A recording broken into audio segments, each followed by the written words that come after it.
रहमानिर्रहीम। नबी करीम सल्लल्लाहु तआला अलैहि व आलिहि वसल्लम ने इरशाद फरमाया, जो शख्स मेरे ऊपर एक मरतबा दुरूद पाक पढ़ता है, अल्लाह उस पे 10 रहमतों का नुज़ूल फरमाती है।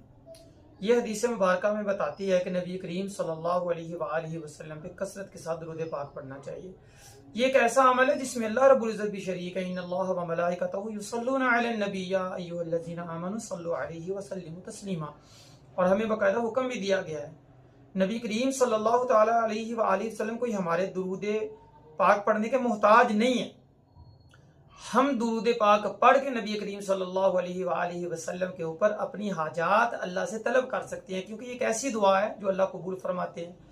कि किसी सहाबी का वाकया मिलता है कि जिक्र किया कि जी मैं अपनी दुआ का एक हिस्सा दुरूद पाक और बाकी दुआ तो मैं इससे ज्यादा कर लूं, तो उन्होंने कहा कि मैं अब आधा हिस्सा दुरूद और आधी दुआ, मैं इससे ज्यादा कर लो। कहा 2 हिस्से दुआ और 1 हिस्सा दुरूद, के ज्यादा कर लो।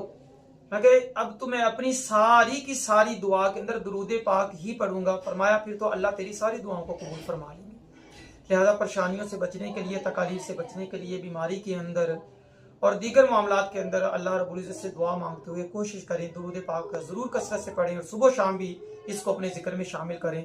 इंशाअल्लाह अल्लाह जिंदगी में ताजगी भी अता फरमाएंगे, अल्लाह रूहानियत और नूरानियत भी अता फरमाएंगे। अल्लाह ताला से दुआ है अल्लाह में प्यारे नबी अलैहिस्सलाम पे कसरत से दुरूद पाक पढ़ने की तौफीक अता फरमाए। आमीन।